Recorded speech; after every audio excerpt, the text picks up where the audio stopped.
welcome to my vlog. Nandito ako ngayon sa fish pond at mangunguha ako ng kinhason.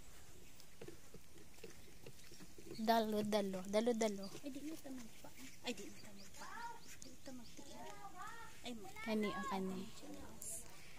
Nami diri karon.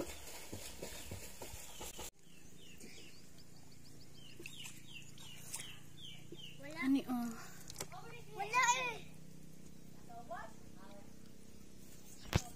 Wala anak. Ako walang kita. Paitan man eh. Paitan man din, di man din kinhason. Ay. Ano siya? Ano to? Hoy. Ay. Buhay pa ba to? Ay, hindi siya. Ano to? Paitan? Hindi ko alam.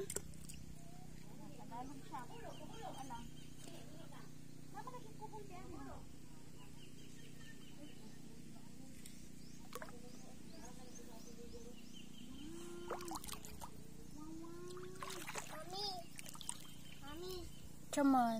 Dito ako. Maligo ka?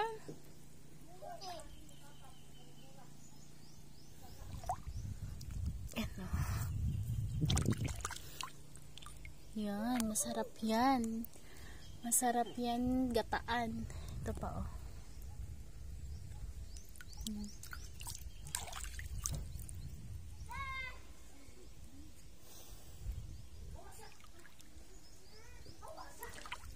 Ang bagungon. What? Ano dito? Okay. Delikado pag naikuan. Asawa ni siya oh.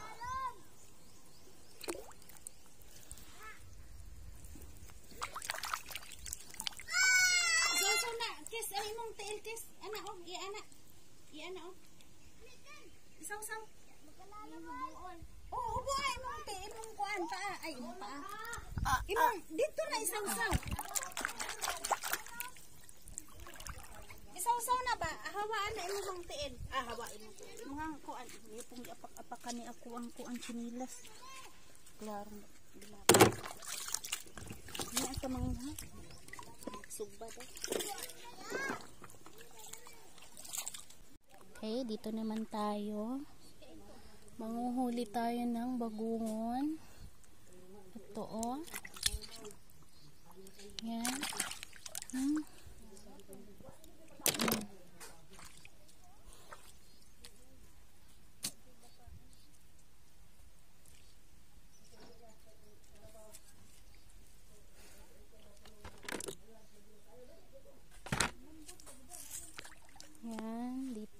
Dito tayo na park. Maraming mga isda dito, mga alagain sila. Ano to? Naghanap ako dito ng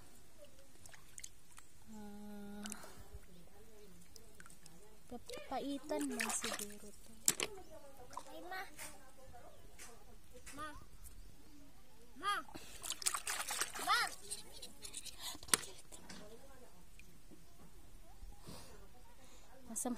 Malalim na ang putik dito. Maraming mga maliliit na isda.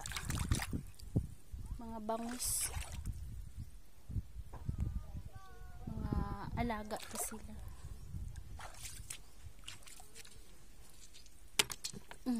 Ito yung mga huli ko. Masarap siya gataan.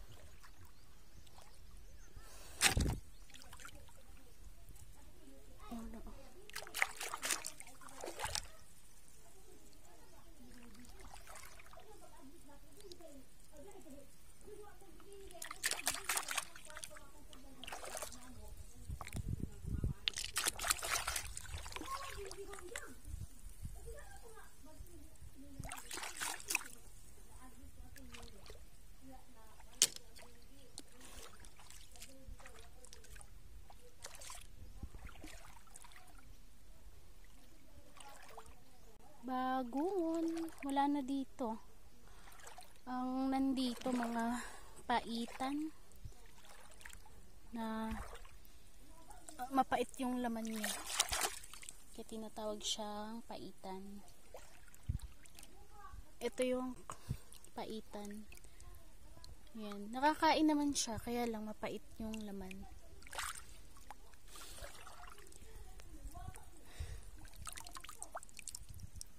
Anong klaseng ano to? Paitan din ba to? Dalo-dalo? Baka dalo-dalo to. Hindi ko na alam itsura ng dalo-dalo at paitan. Ito, paitan to. Hindi siya bagungon. Ito, paitan din yata to. Maliliit. Or paitan o dalo-dalo? Baka dalo-dalo. Or paitan. Basta, nakakain naman yan. Ito yung bagungon. Tapos ito. Ito may dalawa rito.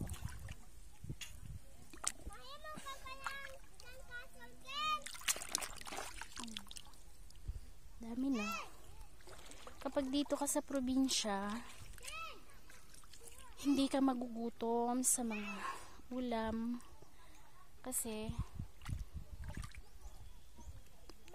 ito palang ulam na. Kailangan mo na lang ng bigas. Yan. Yan, meron. Meron pa. Masarap siya gataan. Mamaya manguha ako ng niyog.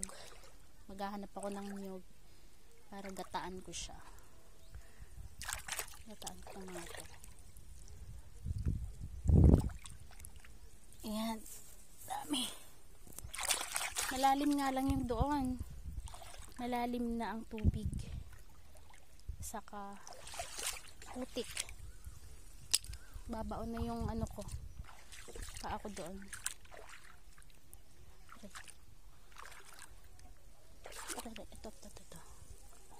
Ayan, bagungon. Ito o, bagungon. Ito o. Maliit pa. Pero okay na yan. Nakakain na yan siya.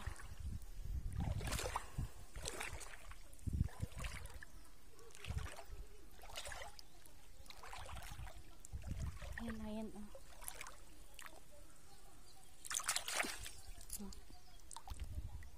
Ayan, may mga batang naliligo, mga pamangkin ko.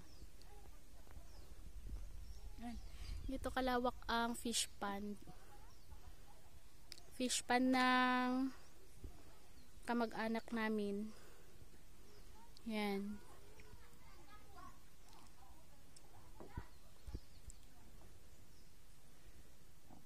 Ano sila dito?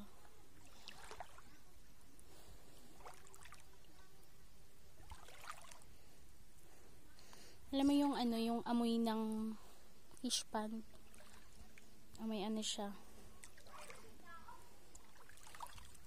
Amoy nabubulok na mga bakawan. Ito. Ayun o, yung mga kahoy. Mga bakawan. Yan. Pinagbabawal ng putulin yan. Oh my God. Yung ano. Yan o. Yung mga bakawan.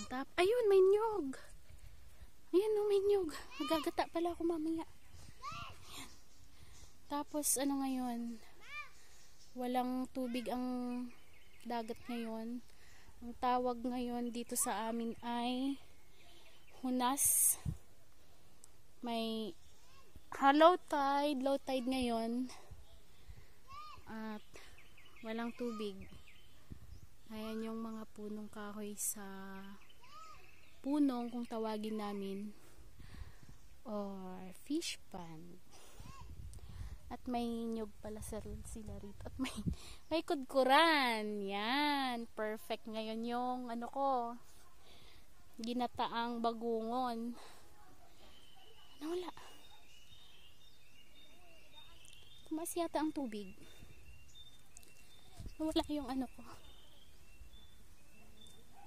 Ay, ito pala.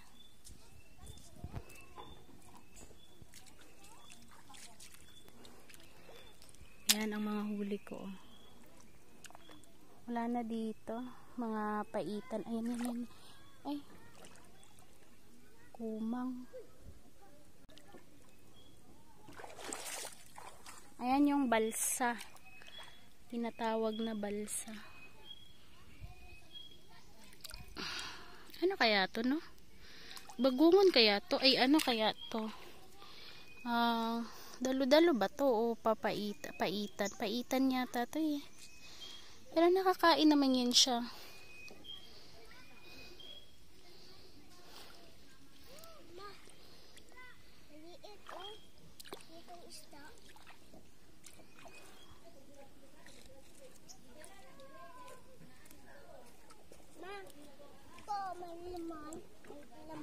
Ano laman yan? Okay. Paitan, di ba? Nakakain naman ang paitan yata. Mapait lang yung laman. Pero baka hindi na mapait ngayon. Nagbago na siguro ngayon. Ito oh. Ito yung huwag mo na isama yan. Ito yung sisi. Oh, tawag na ito talaba. Maliliit lang. Meron na. Tapos ito yung, ito nakakain to eh. Ano to siya? Tambiis? Kandiis? Wala siyang mga ano. Ito yung, ingat lang kapag naapakan to. Sobrang sakit nito. Ito yung, ito yung mga huli kong bagungon. Wag yan, mapait ang laman yan.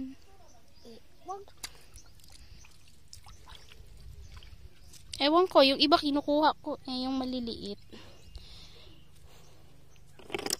Hindi na siguro yan mapait. Baka nagbago na siya.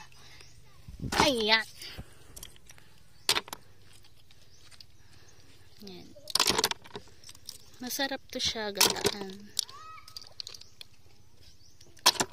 Magagata ako ngayon.